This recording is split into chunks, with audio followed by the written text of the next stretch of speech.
When did we meet? Do you remember? I'm assuming it was at Magic Live. I think it was 2015.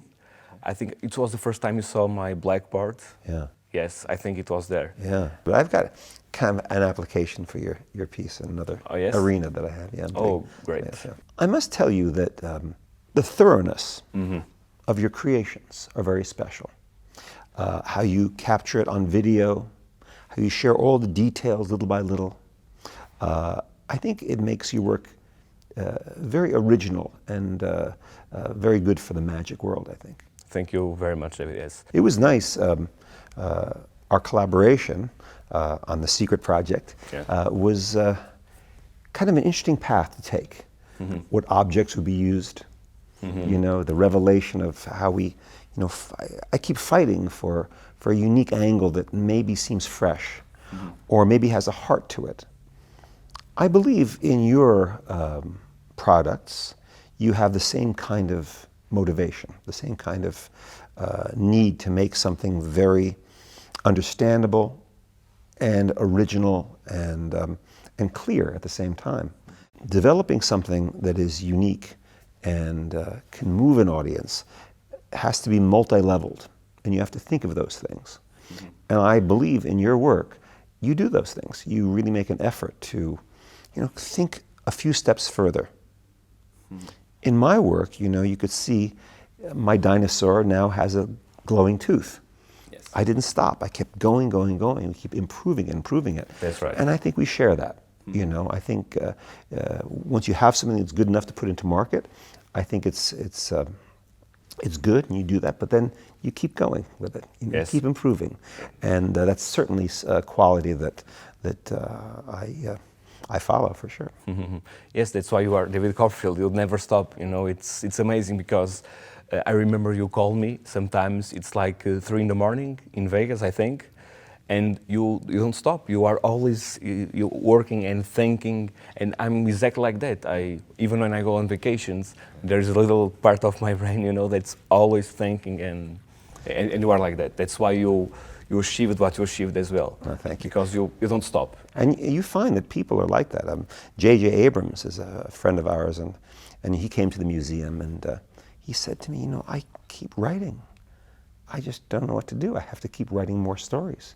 You know, I go, I understand. I understand why that is. You know, I'm on vacation. I got to keep writing. I'm doing, you know, I have to keep doing it. And for me, you know, to find a unique approach, a new language of doing something with magic, if I find a spark that inspires me, I just can't stop. I know I'm on a track that's going to take the art further if I do it right. Absolutely, yes. And you are a perfectionist, I think, no? Yes. I think you so. think in all the details, and Yeah. that's what makes a difference after all, I think. I think as so, well. yeah. Yes. And the time stone, about the time stone. Yes.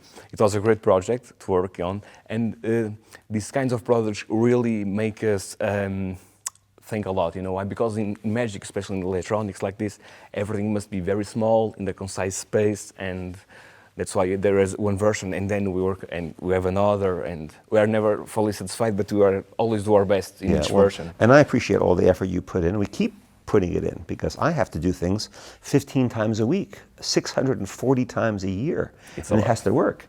And I know, you know, when you're developing new things, you have to think about a performer buying one of your things, and it has to work, you know, and you know, it's a lot of pressure to do that. With so many of your things are so mechanical, so intricate, and using electronics and you know, beautiful design.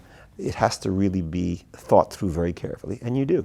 Yes, thank you. Yes, we do our best. I also have an amazing team. You do as well, of course, I think. And without an amazing team, things are a little bit harder. I work with some engineers, some designers, video filmmakers to make everything. Yeah. I use people in many different areas of expertise. You do the same. I use people that are wonderful editors, wonderful designers, engineers. You know, I take trying to find the best people for that. And I know, you know, it's kind of hard in magic to create new magic, commercial magic, to sell to people, to get that level of people. And I think you've proven that you can do that. You can make things that, from the box design, you know, be inspired by some of the same people that inspire me. You know, Tim Tim Cook was here a few weeks ago, and his designs of the boxes of the Apple products. Yes. Yeah, and you've been inspired, I see, by some of his things. That's right. And we all look for people that we admire and we look up to. And I think finding excellence is very important. Yes. Yes. The journey to excellence is something that's very important, and I think you embrace that journey. Yes, it's a lot of love for magic. I don't simply do this to win money. It's really with heart, and I think that magicians understand it, or at least I do my best to magicians really understand that I simply don't do it just for my money. Of course I need, because I have 8 people that work full time with me. Right. You have to be aware of the business aspect of it, but it's like show business. It's show and business. You have to have the show, absolutely, and the business has to go with it. And I think both have to work at the same time. Exactly. I admire what you do because you're so passionate, and the work shows it. Thank you so much. When I look back at some of your illusions, one of my favorite illusions of yours is the Barclay House. Why? Because it's so different than many other things, and making 3 spectators disappear and the doors closing, and it's an haunted house which was removed from, and they disappear, and it's beautiful, and the ghosts and everything, it's absolutely amazing. And your interlude, your presentation with the interlude, it's great. The fan as well. So my question to you is, some of these illusions were from like 20 years ago, 25 years ago, but we look now into 2020, at them right now, they are still modern. And I don't see that with, honestly, basically any other performer in the world. I look at them 20 years ago and they look old, but not with you. Is there any... Why is that? Yes, that's why I'm asking. Is there any special ingredient? Why do you think that happens? There's a singer out now called Billie Eilish. My kids love her, but I think she's great too. And it's because her parents made her study all of the great artists that came before them.